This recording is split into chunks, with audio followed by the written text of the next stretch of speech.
Je m'appelle Daniela Mendoza, et j'ai 22 ans. Je suis né et j'ai grandi à Medellín, Colombie, dans une famille évangélique pentecôtiste où mon père Carlos Eduardo est pasteur de l'église Jéhovah depuis plus de 20 ans et mon berger dans le quartier de Castilla. Depuis toute petite, j'ai été nourri des enseignements selon lesquels l'église catholique était la grande prostituée de l'Apocalypse, que vénérer Marie était de l'idolâtrie et que les saints étaient des démons déguisés. J'ai cru ces doctrines de tout mon cœur et les ai défendues avec la ferveur d'une jeune fille consacrée au Seigneur. Ma mère Claudia dirigeait la chorale de femmes et organisait les réunions de prière du mercredi. Mes frères, Miguel, 14 ans, et Sophia, 11 ans, avaient grandi comme moi, voyant comment papa affrontait les catholiques idolâtres avec la parole de Dieu. Dans notre maison, toutes les images religieuses étaient strictement interdites. Le deuxième commandement est clair, répétait papa constamment. Tu ne te feras point d'image, ni de représentation quelconque de ce qui est en haut dans les cieux, de ce qui est en bas sur la terre. J'avais mémorisé ce verset dès l'âge de 5 ans et je le citais chaque fois que je voyais des catholiques se signer devant leurs images.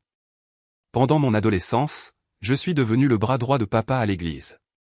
J'aidais à l'école du dimanche pour les jeunes enfants, participais activement au ministère de jeunesse et avais été baptisé par immersion à l'âge de 15 ans lors d'une belle cérémonie dans la rivière Medellín.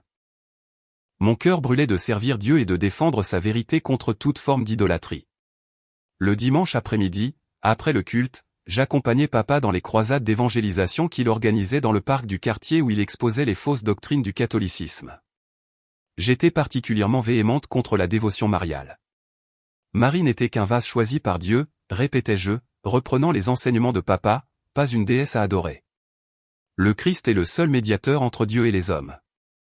Quand je voyais les dames catholiques du quartier se signer devant les images de la Vierge, je ressentais un mélange de pitié et d'indignation.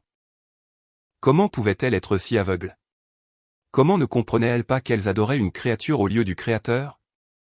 En janvier 2023, alors que j'avais 21 ans, des tensions ont commencé à surgir dans notre quartier en raison des préparatifs des fêtes de la Vierge de Chiquira qui sont célébrées chaque année en juillet. La communauté catholique locale avait décidé d'organiser une procession plus grande que les années précédentes, passant juste devant la rue où se trouvait notre église. Don Raoul, le coordinateur catholique, est venu informer poliment papa de la procession et nous a invités à y participer dans un esprit de fraternité chrétienne. J'étais présente quand papa a reçu Don Raoul dans son bureau pastoral. J'ai entendu papa lui répondre avec respect mais fermeté, « Vous savez que nous respectons votre droit de célébrer vos traditions. Mais nous ne pouvons pas participer à quelque chose que nous considérons contraire aux Écritures. Cependant, nous n'interférerons pas avec votre procession. » Quand Don Raoul est parti, j'ai dit à papa, « Papa, ne devrions-nous pas faire quelque chose de plus actif contre cette idolâtrie? Nous ne pouvons pas rester silencieux pendant qu'il détourne des âmes vers l'enfer. » À l'approche de la date de la procession, je ressentais un fardeau spirituel de plus en plus fort. Pendant mes prières matinales, j'avais l'impression que le Saint-Esprit m'appelait à faire quelque chose de spécial pour défendre la gloire de Dieu. J'ai commencé à jeûner 2 jours par semaine et à prier intensément à ce sujet. Lors des réunions de jeunesse que je dirigeais le vendredi soir, j'organisais des prières demandant à Dieu d'arrêter la marche idolâtre. Frères jeunes, disais-je à mes compagnons du groupe de jeunes, nous ne pouvons pas rester les bras croisés pendant que Satan utilise nos voisins pour blasphémer le nom de Dieu. Nous sommes la génération qui doit élever la voix comme les prophètes de l'Ancien Testament. Mes paroles enflammaient le cœur d'autres jeunes, en particulier Camilo et Andrea, mes meilleurs amis à l'église, qui ont commencé à m'accompagner dans des jeûnes et des veillées de prière. Une semaine avant la procession, quelque chose a changé dans mon cœur. Doña Carmen, une dame catholique de 80 ans qui vivait en face de notre église, avait placé un grand tableau de la Vierge de Chiquira dans sa fenêtre. Chaque matin, en sortant pour le collège, je la voyais se signer devant l'image tout en arrosant ses fleurs. Ce tableau est devenu pour moi un symbole de l'idolâtrie qui envahissait notre quartier sacré.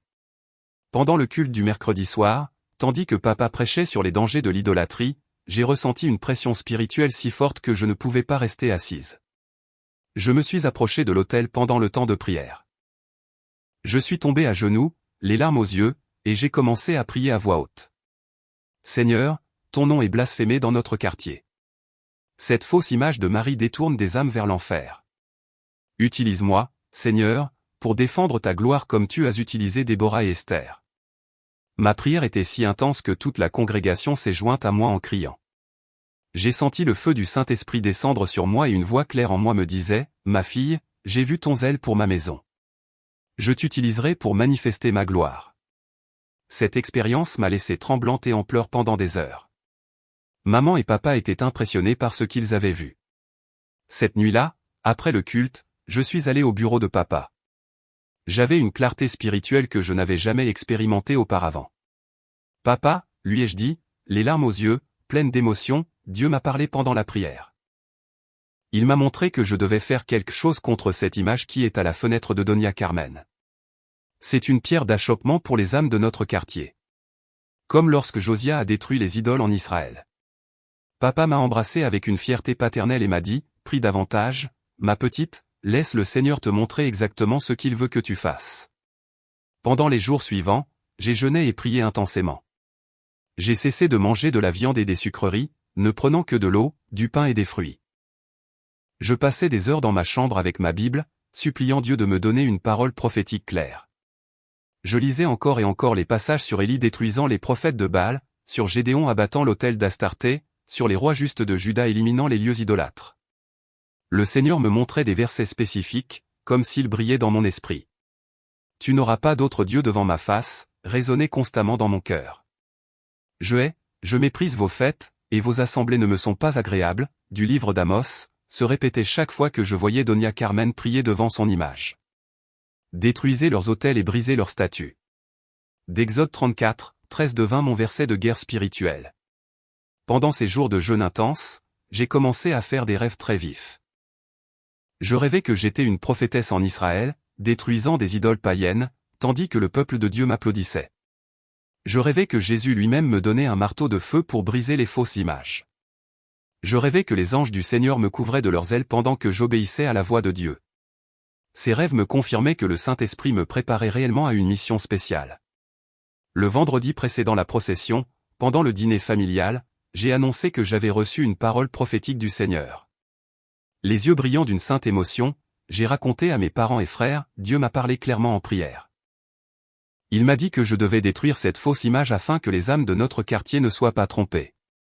C'est comme lorsque Josia a détruit les idoles en Israël pour purifier la terre. Miguel et Sophia me regardaient avec admiration, tandis que maman et papa se regardaient avec un mélange de fierté et d'inquiétude.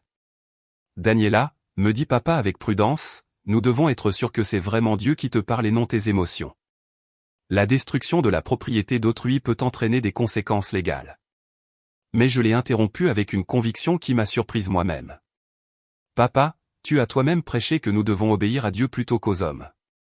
Si je n'agis pas, je serai complice de l'idolâtrie qui détourne des âmes vers l'enfer. Qu'est-ce qui a plus de valeur? Les lois humaines ou les commandements de Dieu? Cette nuit-là, j'ai prié très tard, demandant la confirmation finale de Dieu. J'ai ouvert ma Bible au hasard plusieurs fois, et je suis toujours tombé sur des passages concernant la destruction des idoles ou l'obéissance à Dieu plutôt qu'aux hommes. Seigneur, ai-je finalement prié, si cela vient réellement de toi, réveille-moi à 3 heures du matin et donne-moi des forces surnaturelles pour accomplir ta volonté. Si tu ne me réveilles pas, je comprendrai que je dois attendre plus longtemps. Le samedi à 3 heures du matin exactement, je me suis réveillé complètement alerte, comme si quelqu'un m'avait touché l'épaule. Aucune horloge ni alarme n'avait sonné. La maison était dans un silence complet. Je me suis assise sur mon lit et j'ai senti la présence de Dieu si forte qu'on pouvait presque la toucher. Une voix claire en moi me dit, « Lève-toi, ma fille, il est temps de défendre ma gloire. » Je me suis habillé silencieusement avec un jean et un sweatshirt noir, et je suis sorti de ma chambre comme en transe. J'ai marché pieds nus jusqu'à la cuisine et j'ai pris une boîte d'allumettes dans le tiroir où maman gardait les bougies pour les coupures de courant. Je sentais qu'une force invisible guidait chacun de mes mouvements. Je suis sorti par la porte arrière qui donnait sur la cour et j'ai marché jusqu'à la fenêtre de Doña Carmen. Le tableau de la Vierge de Chiquira était là, éclairé par une petite lampe que la dame laissait allumer toute la nuit. Un instant, je me suis arrêté pour regarder l'image. Elle était belle, je dois l'admettre. Elle représentait une jeune femme à la peau mate, vêtue d'un manteau bleu étoilé, les mains tendues dans un geste maternel. Ses yeux semblaient me regarder directement, pleins d'une tendresse qui m'a un instant troublé. Mais j'ai immédiatement rappelé les enseignements de papa. Les images idolâtres sont toujours attrayantes pour tromper les naïfs. Satan se déguise en ange de lumière. Pardonnez-moi, Madame Marie, ai-je murmuré vers l'image, mais je ne peux pas vous permettre de continuer à détourner des âmes vers l'enfer. Je le fais par amour pour votre fils Jésus. Alors, avec une détermination qui m'a surprise, j'ai tendu la main vers la fenêtre. À mon grand étonnement, elle n'était pas verrouillée et s'est ouverte facilement, comme si une main invisible l'avait déverrouillée pour moi. J'ai pris le tableau avec beaucoup de soin. Il était plus lourd que je ne l'attendais, avec un cadre en bois sculpté qui semblait ancien et précieux. Un instant, mes mains ont tremblé. Est-ce vraiment de Dieu, ai-je pensé. Mais j'ai immédiatement ressenti à nouveau la présence du Saint-Esprit me fortifiant. Oui, ma fille, ai-je entendu dans mon cœur, c'est nécessaire pour ma gloire. J'ai porté le tableau dans notre jardin arrière et l'ai posé sur la terre humide. J'ai allumé une allumette et l'ai approché du coin du cadre en bois. Le feu a pris lentement au début, mais s'est ensuite propagé rapidement. Tandis que les flammes consumaient l'image, j'ai prié à voix basse, « Seigneur, que ce feu purifie notre quartier de l'idolâtrie.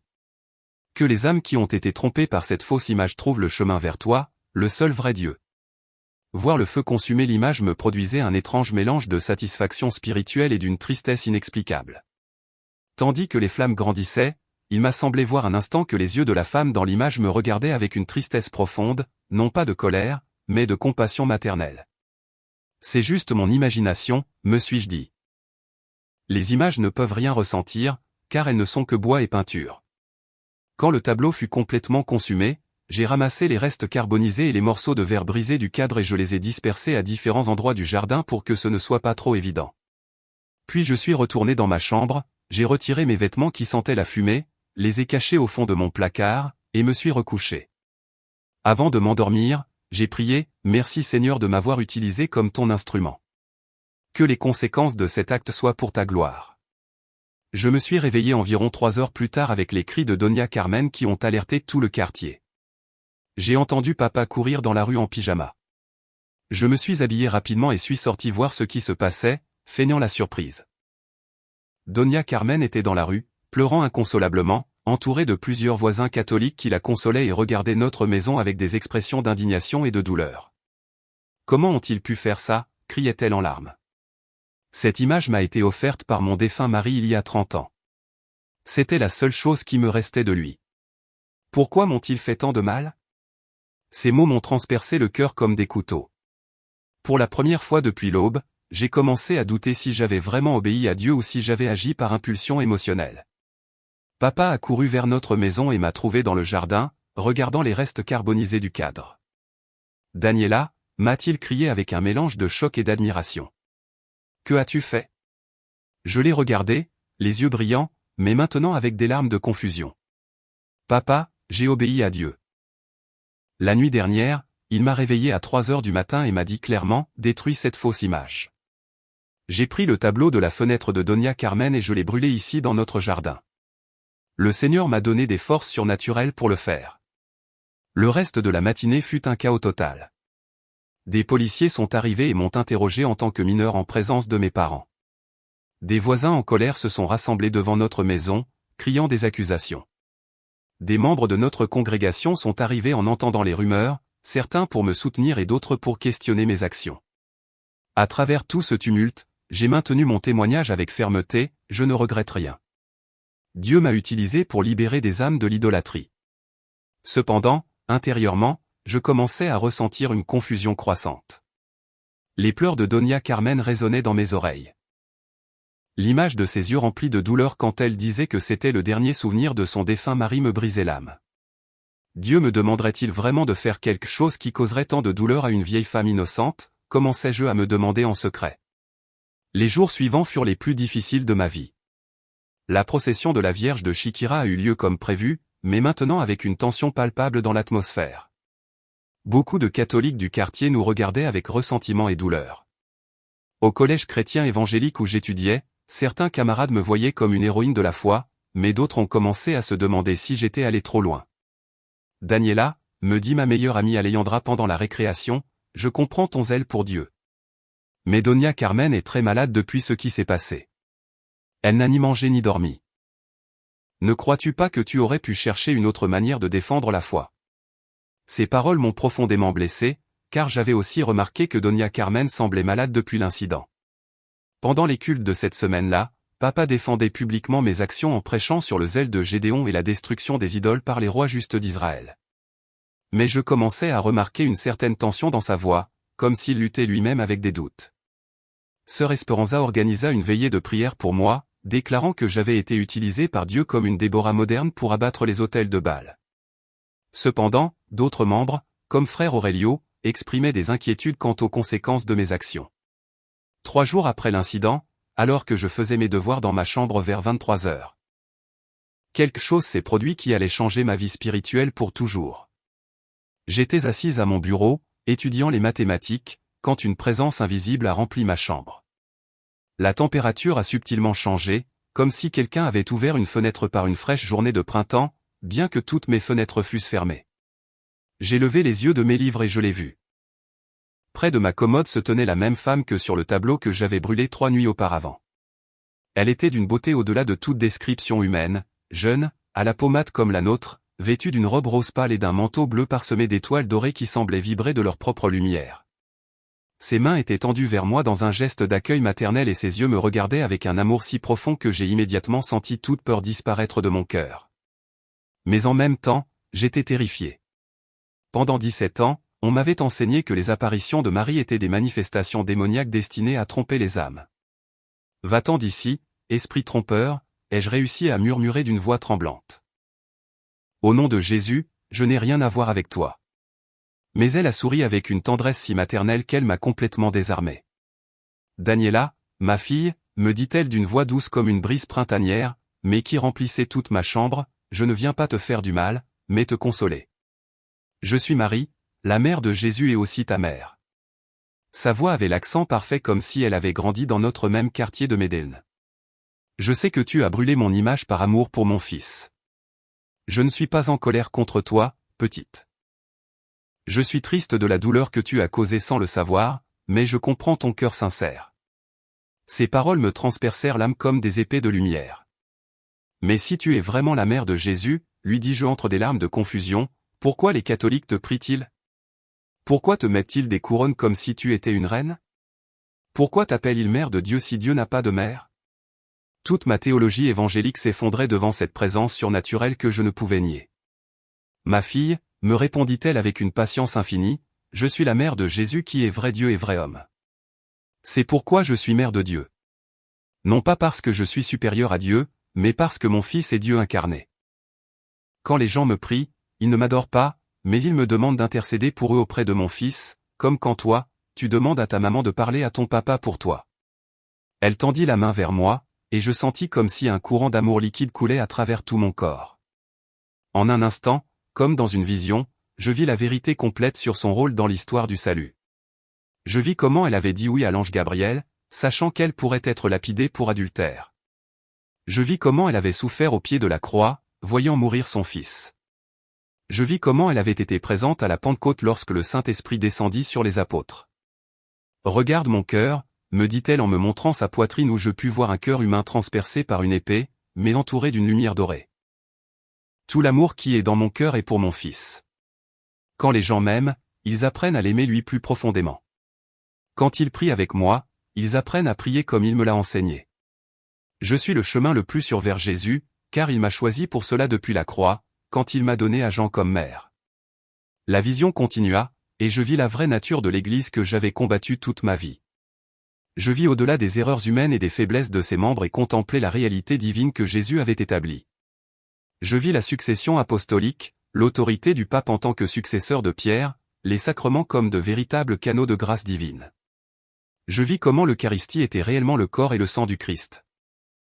Non un symbole, mais une présence réelle et transformatrice. Daniela, me dit Marie avec une tendresse maternelle, ton cœur a toujours cherché à servir mon Fils avec une sincérité totale. Maintenant, je te montre ce que tu as rejeté par manque de connaissance. Mon Fils a établi une église, pas des milliers d'églises divisées. Il a établi des sacrements, pas seulement des symboles. Il vous a donné une mère, pas seulement un exemple historique. Tout ce que tu appelles idolâtrie catholique sont en réalité des trésors spirituels que Jésus a confiés à son église. Mais madame, lui dis-je avec l'honnêteté d'une adolescente confuse, si tout cela est vrai, pourquoi Dieu a-t-il permis que je grandisse dans une famille qui enseigne le contraire? Pourquoi ne nous a-t-il pas montré la vérité avant? Sa réponse me remplit d'une paix que je n'avais jamais expérimentée. Ma fille, Dieu écrit droit sur des lignes courbes. L'amour sincère que ta famille a pour Jésus est authentique et précieux. Maintenant, vous allez le connaître plus profondément à travers son Église complète. Ton geste de brûler mon image, bien qu'il ait causé de la douleur, sera l'instrument que j'utiliserai pour vous montrer la vérité. Alors, je n'ai pas péché en détruisant le tableau, lui demandai-je avec des larmes de soulagement. Petite, me répondit-elle avec une compréhension maternelle, tu as péché en causant une douleur inutile à Donia Carmen. Mais ton intention était de défendre l'honneur de mon fils. Le péché peut être pardonné, la douleur peut être guérie, mais ton cœur sincère est un trésor que mon fils estime énormément. Elle me montra ensuite des visions de la dévotion mariale. À travers l'histoire, je vis les premiers chrétiens invoquer son intercession dans les catacombes de Rome. Je vis comment elle avait consolé des martyrs avant leur mort. Je vis ses apparitions à Guadalupe, Lourdes, Fatima, et je compris que ce n'étaient pas des inventions humaines, mais de véritables visites de la mère du Sauveur pour guider ses enfants à des moments cruciaux de l'histoire. À Guadalupe, m'expliqua-t-elle, pendant que les visions défilaient, j'ai converti des millions d'indigènes qui adoraient de faux dieux. À Lourdes, j'ai confirmé la doctrine de l'Immaculée Conception. À Fatima, j'ai mis en garde contre les dangers du communisme athée. Maintenant, je viens à toi, une jeune évangélique, pour montrer que je suis la mère de tous les chrétiens, pas seulement des catholiques. L'expérience dura ce qui me sembla des heures, mais quand je regardais ma montre, seulement 30 minutes s'étaient écoulées. Avant de prendre congé, Marie me donna des instructions spécifiques. Daniela, appelle tes parents et tes frères. Ils doivent entendre ce message tous ensemble. Ce soir, je reviendrai parler à toute ta famille. N'ayez pas peur, car je viens comme une mère qui aime ses enfants. Comment puis-je être sûr que cette expérience vient réellement de Dieu et n'est pas une illusion, lui demandai-je avec la sagesse que l'on m'avait enseignée sur le discernement spirituel. Sa réponse me rassura complètement. Fille sage. C'est la bonne question. Tout esprit qui vient de Dieu produit la paix, l'amour, l'humilité et un rapprochement avec Jésus. Tout ce qui vient de l'ennemi produit la confusion, l'orgueil, la division et l'éloignement de Jésus. Examine les fruits de cette expérience dans ton cœur et dans ta vie. Lorsque Marie disparut, le parfum de rose emplit ma chambre. Je courus immédiatement vers la chambre de mes parents, tremblante d'émotion et de terreur. Papa, maman, leur criai-je en les réveillant. Vous devez vous lever. La Vierge Marie était dans ma chambre et elle va revenir pour parler à toute la famille. Au début, ils pensèrent que j'avais fait un cauchemar, mais quand je leur décrivis en détail tout ce que j'avais vu et entendu, ils réalisèrent que quelque chose de surnaturel s'était réellement produit. Nous réveillâmes Miguel et Sophia, et toute la famille resta dans le salon à attendre. À 3 heures du matin exactement, une douce lumière commença à remplir notre maison de l'intérieur. Elle ne venait d'aucune lampe ni fenêtre, mais semblait émaner des murs eux-mêmes. Au centre de notre salon apparut à nouveau la belle femme que j'avais vue dans ma chambre, mais maintenant sa présence était encore plus majestueuse. Famille Mendoza, nous dit-elle d'une voix qui était comme une musique céleste. Je viens comme mère de Jésus et votre mère. Daniela connaît déjà la raison de ma visite. Il est temps que vous connaissiez la vérité complète sur mon fils et son Église. Maman tomba à genoux instantanément en pleurant. C'est la Vierge Marie, murmura-t-elle entre les larmes. C'est vraiment la Vierge Marie et elle est dans notre maison. Papa était paralysé. Toute sa théologie chancelait devant cette présence surnaturelle qu'il ne pouvait nier. Madame, réussit-il à dire d'une voix tremblante, pendant 22 ans, j'ai prêché que vous ne pouviez pas apparaître parce que vous êtes morte. Comment expliquer cela à ma congrégation? Marie sourit avec une compréhension maternelle à Carlos Eduardo. Les saints ne sont pas morts. Ils sont plus vivants que jamais dans la présence de Dieu. La communion des saints est réelle. C'est une famille spirituelle qui transcende la mort physique. Pendant l'heure qui suivit, Marie nous expliqua patiemment les doctrines catholiques que nous avions combattues. Elle nous parla de l'Eucharistie comme présence réelle de Jésus, du baptême des enfants comme acte de foi, de l'autorité des évêques comme successeurs des apôtres. Chaque doctrine que vous avez rejetée, nous expliqua-t-elle, a son fondement dans les enseignements de mon fils et dans la pratique des premiers chrétiens. Miguel, avec sa franchise de 14 ans, posa une question que je me posais aussi. Madame, alors papa s'est trompé tout ce temps en prêchant contre l'Église catholique? La réponse de Marie fut pleine de sagesse. Mon enfant, ton père ne s'est pas trompé en aimant Jésus et en vous apprenant à l'aimer. Il n'a pas tout connu de ce que Jésus avait préparé pour vous. L'amour que vous avez eu pour mon fils est authentique. Maintenant, vous allez le connaître plus profondément à travers son Église complète. Sophia, ma petite sœur, s'approcha de Marie sans crainte. Madame, lui dit-elle avec son innocence d'enfant, pourquoi Daniela a-t-elle dû brûler votre tableau pour que vous veniez? Marie me regarda avec un sourire qui me remplit de paix. Petite, je n'avais pas besoin que l'on brûle mon image pour pouvoir vous rendre visite. Mais Dieu utilise même nos erreurs pour manifester sa gloire. Le cœur sincère de Daniela, bien que mal orienté, a été la porte qui m'a permis d'entrer dans cette famille. Avant de prendre congé cette nuit-là, Marie nous donna des instructions spécifiques. Cherchez le père Gustavo à la paroisse Saint-José. Il vous expliquera pas à pas comment vous pouvez connaître pleinement la foi catholique. Ne vous précipitez pas, étudiez, priez intensément. La vérité ne craint pas l'examen. Quand vous serez prêt, vous serez baptisé dans l'église que mon fils a établie. Ces derniers mots furent une promesse que je n'oublierai jamais. Je serai toujours avec vous. Quand vous réciterez le chapelet, vous prierez avec moi. Quand vous vénérerez mes images, vous vous souviendrez de l'amour d'une mère. Quand vous ferez confiance à mon intercession, vous utiliserez le don que Jésus vous a fait depuis la croix, quand il m'a donné à Jean comme fils et que je l'ai reçu comme mon fils. La lumière s'est estompée progressivement jusqu'à ce que Marie disparaisse. Mais le parfum de rose a imprégné toute la maison pendant plusieurs jours. Nous sommes restés dans le salon jusqu'à l'aube, serrés les uns contre les autres, pleurant, priant, essayant de digérer ce que nous avions vécu. Ma vie avait changé pour toujours en ces quelques heures. Le lendemain matin, samedi, nous n'avons pas ouvert l'église comme d'habitude pour les activités de jeunesse. Nous avions besoin de temps pour assimiler spirituellement ce qui s'était passé. J'étais sous le choc, mon esprit essayant de reconstruire toute ma théologie à partir de zéro. Comment était-il possible que pendant 17 ans, j'ai combattu la vraie mère de Jésus? Comment avais-je pu être si aveugle? Papa a appelé frère Aurelio et lui a raconté toute l'expérience. Sa réaction fut de choc et d'inquiétude. Pasteur, cela ne peut pas venir de Dieu. Marie est morte et ne peut pas apparaître. Ce doit être une manifestation démoniaque pour vous détourner de la foi. Mais quand j'ai prié sur ces paroles, je n'ai ressenti aucune confirmation spirituelle. Au contraire, je ressentais une paix profonde et un amour pour Jésus plus intense que jamais auparavant. Le dimanche, Papa a décidé de partager notre expérience avec toute la congrégation pendant le culte. J'étais terrifié par la réaction que cela pourrait susciter. Quand Papa a raconté en détail toute l'expérience de l'apparition mariale, la réaction fut explosive. Environ la moitié de la congrégation s'est levée et a quitté le temple avant qu'il ne termine son témoignage. Sœur Esperanza a crié quelque chose qui m'a profondément blessé. Pasteur, vous avez été trompé par Satan. Cette Marie que vous avez vue est la reine du ciel que Jérémie mentionne comme une abomination. Daniela a apporté une malédiction sur cette église. Ces paroles m'ont fait pleurer, mais d'autres membres se sont montrés ouverts et curieux. Pasteur, si c'était vraiment surnaturel, nous devons examiner cette affaire avec prière. Les jours suivants furent une crise totale dans l'église et dans ma vie personnelle.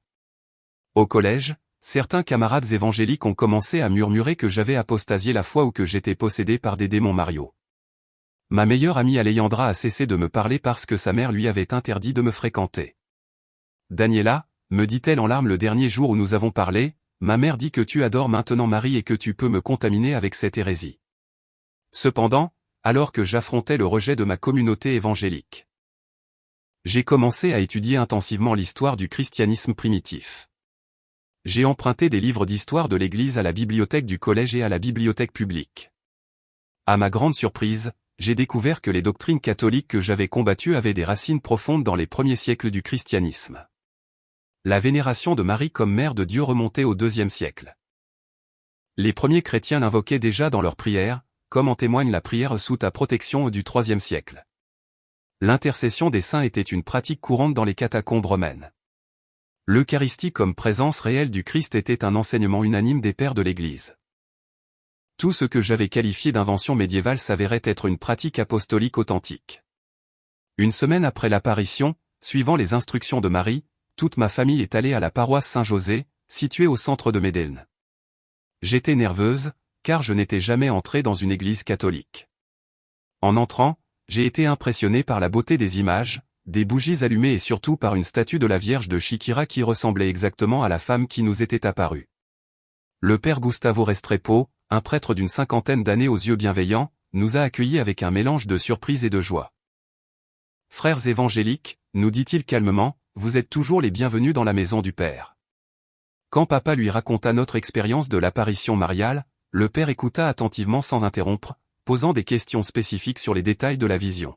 « Ce que tu décris, Daniela, me dit-il à la fin de notre récit, a toutes les caractéristiques d'une authentique apparition mariale, mais nous devons procéder avec prudence. L'Église a des procédures spécifiques pour examiner ces cas. Je fus rassuré de savoir que l'Église catholique n'acceptait aucune prétendue apparition sans enquête sérieuse. Au cours des semaines suivantes, le père Gustavo nous a inscrits au programme de préparation pour adultes souhaitant entrer dans l'Église catholique. Les cours avaient lieu le mardi et le jeudi soir, animés par une religieuse de la présentation appelée Sœur Cécilia, une femme d'environ 60 ans dotée d'une sagesse théologique impressionnante qui me rappelait Marie par sa douceur maternelle. Les premières classes furent révélatrices pour moi. Sœur Cécilia nous expliqua systématiquement la différence entre vénération et adoration. Nous n'adorons que Dieu, nous expliqua-t-elle patiemment, mais vénérons Marie et les saints comme des frères aînés dans la foi. Quand je demande à Marie de prier pour moi, c'est la même chose que lorsque vous demandez à vos frères évangéliques de prier pour vous. Seulement, Marie est plus proche de Jésus que n'importe lequel d'entre nous. En étudiant la doctrine catholique de l'intérieur, ce fut comme découvrir un nouveau continent. La théologie sacramentelle me fascina profondément. Comprendre que les sacrements n'étaient pas de vains rituels, mais de véritables rencontres avec le Christ m'ouvrit une dimension spirituelle complètement nouvelle. L'Eucharistie devint particulièrement le centre de ma transformation spirituelle. Au cours d'une des classes, Sœur Cécilia nous conduisit à la chapelle d'adoration perpétuelle. « Venez, nous dit-elle. Je veux que vous connaissiez personnellement Jésus dans l'Eucharistie. » Nous entrâmes dans une petite chapelle où un ostensoir doré était exposé sur l'autel, entouré de fleurs et de bougies allumées. Plusieurs personnes priaient en silence avec une dévotion qui m'impressionna. « Là est Jésus », nous murmura Sœur Cécilia. Réel, vivant, présent dans le très saint sacrement. Au début, mon esprit protestait. Pendant 17 ans, on m'avait enseigné que la communion n'était qu'un symbole, un mémorial. Mais quand je me suis agenouillé devant l'ostensoir et que j'ai commencé à prier, j'ai ressenti la même présence puissante que j'avais expérimentée lors de l'apparition mariale. J'ai commencé à pleurer silencieusement sans pouvoir me contrôler. « Jésus, murmurai-je dans mon cœur, es-tu vraiment ici ?» Et j'ai ressenti une réponse claire en moi, « Oui, ma fille, j'ai toujours été là à t'attendre. » Cette expérience eucharistique marqua un point de non-retour dans mon processus de conversion. Pour la première fois de ma vie, je compris ce que signifiait la présence réelle du Christ. Nous avons commencé à assister à la messe quotidiennement avant les cours de préparation. Le père Gustavo nous avait expliqué que bien que nous ne puissions pas communier avant d'être officiellement reçus dans l'Église, nous pouvions participer à toute la liturgie et faire une communion spirituelle. J'ai appris à pratiquer cela, ce qui me rapprochait de Jésus d'une manière que je n'avais jamais expérimentée. La liturgie catholique m'a surprise par sa richesse biblique. Contrairement à ce qu'on m'avait enseigné, j'ai découvert que chaque messe contenait plus de lectures bibliques que nos cultes évangéliques. Le lectionnaire catholique couvrait toute la Bible sur un cycle de 3 ans, alors que dans notre Église, papa avait tendance à prêcher de manière répétitive sur les mêmes passages préférés. Les prières de la messe se sont également avérées profondément bibliques. Le Saint, Saint, Saint venait directement d'Isaïe et de l'Apocalypse. L'agneau de Dieu était un pur langage de l'évangile de Jean. Le Gloria était une expansion du chant des anges à Bethléem. Tout ce que j'avais considéré comme un rituel vide s'avérait être imprégné d'écriture. Cependant, le processus ne fut pas facile pour ma famille. La crise dans l'église de papa s'est aggravée lorsqu'il a annoncé officiellement que nous étudions pour nous convertir au catholicisme. Le conseil d'administration s'est réuni en urgence et a voté pour le suspendre de son ministère pastoral. Frère Carlos, lui a dit en larmes frère Aurelio, vous avez été notre pasteur pendant plus de 20 ans. Nous ne pouvons pas permettre que Satan vous arrache de nos mains. Pour moi, voir papa souffrir pour notre conversion fut très douloureux. Il a dû chercher un emploi séculier pour la première fois en plus de 20 ans et a trouvé un poste de vendeur dans une compagnie d'assurance. Maman a également fait face au rejet à son travail lorsque des rumeurs sur notre conversion au catholicisme ont circulé. Certains collègues évangéliques la traitaient avec froideur. Au collège, j'ai particulièrement souffert. Miguel est rentré un jour en pleurant parce que ses camarades lui avaient dit que notre famille était devenue idolâtre. Sophia a été exclue d'un groupe d'amis parce que leur mère leur avait interdit de fréquenter la fille du pasteur apostat. Pour moi, c'était plus difficile, car étant l'aîné, je faisais face à des questions plus directes et à des attaques plus sophistiquées concernant notre décision. Daniela, me dit le professeur de religion du collège, tu étais un exemple pour tes camarades. Comment peux-tu maintenant promouvoir l'idolâtrie mariale? Ne te rends-tu pas compte que tu mènes ta famille à l'erreur? Ces paroles me blessaient, mais j'avais de plus en plus de clarté sur la vérité que nous avions découverte. Malgré les difficultés, ma vie de prière s'est énormément intensifiée. Le père Gustavo nous a appris à réciter le chapelet, une pratique que j'ai d'abord eu du mal à accepter, car je croyais que c'était une vaine répétition. Ce n'est pas une répétition mécanique, nous expliqua-t-il. C'est une méditation profonde sur les mystères de la vie de Jésus, accompagné de sa mère. Lorsque j'ai commencé à le pratiquer, j'ai découvert que c'était une forme de prière contemplative qui me rapprochait du Christ plus que toute autre méthode que j'avais connue auparavant. Sœur Cécilia nous a initiés à la Lectio Divina, la lecture priante des Écritures qui avait été une pratique monastique pendant des siècles. La Bible n'est pas seulement faite pour être étudiée, nous enseignait-elle. Elle est faite pour converser avec Dieu. Cette manière d'aborder l'Écriture transforma complètement ma relation avec la parole de Dieu. Au lieu de chercher seulement des versets pour défendre ma foi, j'ai commencé à trouver une nourriture spirituelle personnelle. 6 mois après l'apparition mariale, le père Gustavo a estimé que nous étions prêts à être officiellement reçus dans l'Église catholique. Cependant, une complication est survenue. Le mariage de mes parents n'était pas reconnu par l'Église catholique, car il n'avait pas été célébré par un ministre avec des ordres apostoliques valides. Ne vous inquiétez pas, nous a rassuré le père Gustavo. Cela se résout facilement. Vous pouvez faire une validation de mariage, ce qui est essentiellement un nouveau mariage à l'Église. Ce sera une belle cérémonie. Pour moi, c'était émouvant de savoir que mes parents allaient renouveler leur vœu de mariage dans le cadre de notre entrée dans l'Église. La date a été fixée au 8 décembre, fête de l'Immaculée Conception, exactement 11 mois après l'apparition. Les semaines précédant notre réception dans l'Église furent une préparation spirituelle intense pour moi.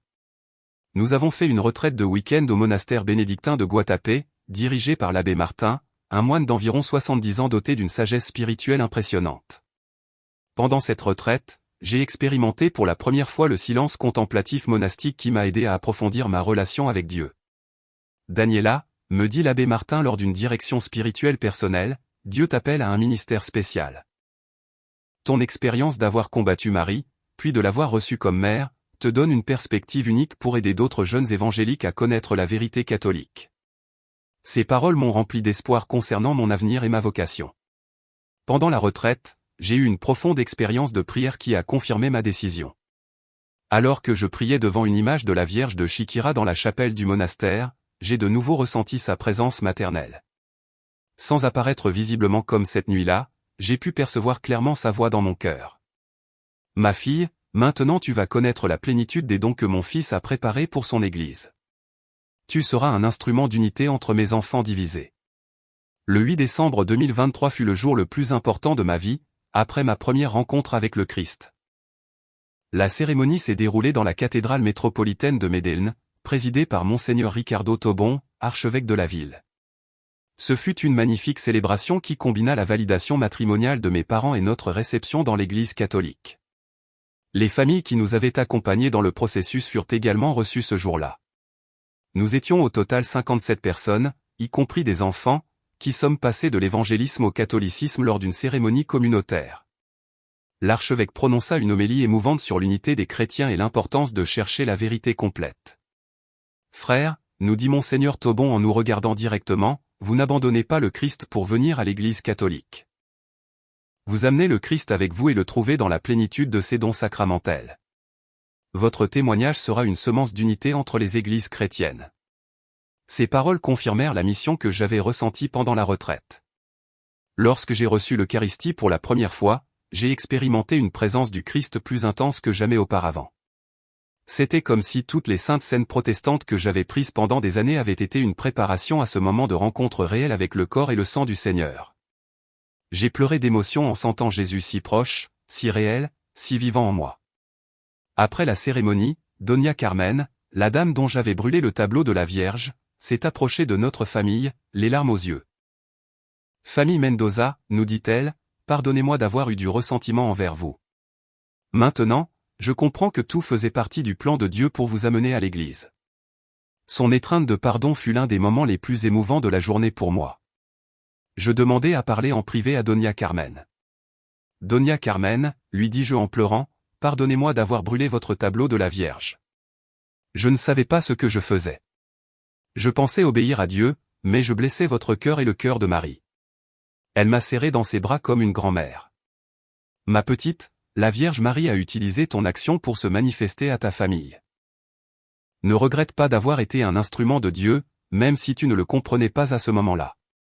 Les mois qui ont suivi notre conversion furent marqués par une adaptation et une croissance spirituelle incroyable. Je me suis immédiatement jointe au groupe de jeunes catholiques de la paroisse où j'ai trouvé des jeunes avec une dévotion au Christ qui m'a impressionné. J'ai aussi commencé à participer au ministère de la catéchèse, aidant à préparer les enfants à la première communion. Le père Gustavo m'a invité à témoigner dans diverses paroisses de mon expérience de conversion. Daniela, m'a-t-il dit, ton expérience d'être passé de l'antimarianisme à l'amour filial envers Marie est particulièrement puissante pour les jeunes évangéliques qui luttent avec ces questions. Ces conférences sont devenues une passion pour moi, surtout quand je voyais comment mon témoignage touchait le cœur d'autres jeunes. 1 an après notre conversion, j'ai décidé d'étudier la théologie à l'Université pontificale bolivarienne. Mon expérience d'avoir brûlé l'image mariale, puis d'avoir reçu la visite de la Vierge elle-même, avait profondément marqué ma vocation. Je veux étudier la mariologie, dis-je au père Gustavo, pour mieux comprendre qui est vraiment la mère de Jésus et pourquoi elle apparaît aux gens. À l'université, mon témoignage de conversion a ouvert de nombreuses portes. Les professeurs étaient fascinés par mon expérience et m'ont encouragé à la documenter académiquement.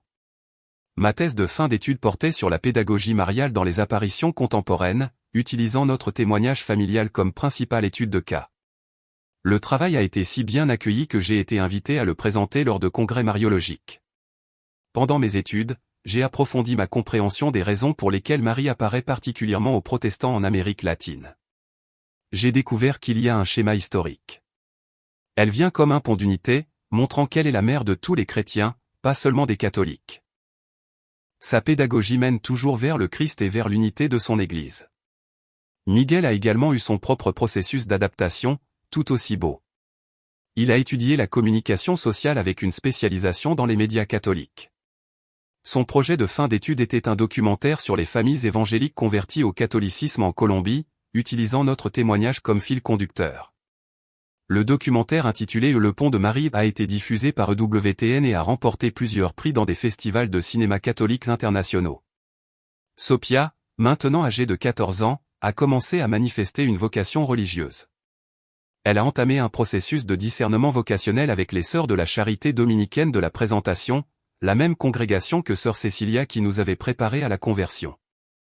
Son directeur spirituel a confirmé qu'elle montrait des signes clairs d'appel à la vie consacrée. Ce qui a rempli de joie toute la famille. Mes parents ont décidé de renouveler leur vœu de mariage au 5e anniversaire de notre conversion. Cette fois, dans la chapelle où la Vierge de Chiquinquirá était apparue à Boyaca. Ce fut un beau pèlerinage familial qui a consolidé notre identité catholique. Pendant la cérémonie présidée par l'évêque de Tunja, nous avons de nouveau ressenti la présence maternelle de Marie, bénissant notre mariage et notre famille. Papa est devenu coordinateur diocésain du dialogue écuménique, un ministère qui cherchait à jeter des ponts entre les diverses dénominations chrétiennes de Medellín. Son expérience des deux mondes lui conférait une crédibilité particulière auprès des pasteurs évangéliques. Je l'accompagnais fréquemment lors de ces rencontres où mon témoignage de jeunes convertis générait un grand impact. Nous avions documenté plus de 200 témoignages de conversion du protestantisme au catholicisme, motivés par des expériences surnaturelles. Chaque cas était étudié avec une rigueur académique, en interrogeant des témoins. En consultant des dossiers médicaux lorsque des guérisons étaient impliquées et en analysant la cohérence théologique des expériences. Mon rôle était particulièrement important pour les témoignages de jeunes. Les résultats de nos recherches ont été publiés dans un livre intitulé Quand Marie appelle, témoignage de conversion au catholicisme en Colombie, où mon histoire occupait un chapitre entier. Le livre est devenu un best-seller catholique et a été traduit en plusieurs langues. Des universités catholiques des États-Unis et d'Europe m'ont invité à donner des conférences sur mon expérience de conversion. Mais le plus beau fruit de tout ce processus a été ma croissance spirituelle personnelle. Ma vie de prière s'est énormément approfondie. La messe quotidienne est devenue le centre de mes journées. L'adoration eucharistique hebdomadaire me maintient connecté à la présence réelle du Christ. Le chapelet quotidien renforce ma relation avec Marie et me garde sous sa protection maternelle. La dévotion à la Vierge de Chikira est devenue une caractéristique distinctive de ma spiritualité. Chaque 9 juillet, je participe au pèlerinage national à son sanctuaire à Boyacá. Là, je renouvelle ma consécration à Marie et la remercie pour le don de la foi catholique que j'ai reçu par son intercession maternelle. C'est un moment très spécial où je ressens sa présence d'une manière particulière. Aujourd'hui, 5 ans après cette apparition qui a changé ma vie, je peux témoigner que les promesses de Marie se sont pleinement accomplies dans mon expérience personnelle. Je connais Jésus plus profondément à travers son Église. Les sacrements sont des sources constantes de grâce dans ma vie. La communion avec les saints me donne de la force dans les difficultés. L'autorité du pape me donne une sécurité doctrinale dans un monde confus. Mais surtout, j'ai constamment expérimenté la maternité spirituelle de Marie. Dans chaque difficulté de mes études, dans chaque joie de ma croissance spirituelle, dans chaque décision importante concernant mon avenir, je sens sa présence maternelle me guidant vers son Fils. Le chapelet est devenu ma conversation quotidienne avec elle, et son intercession a rempli ma vie d'abondantes bénédictions.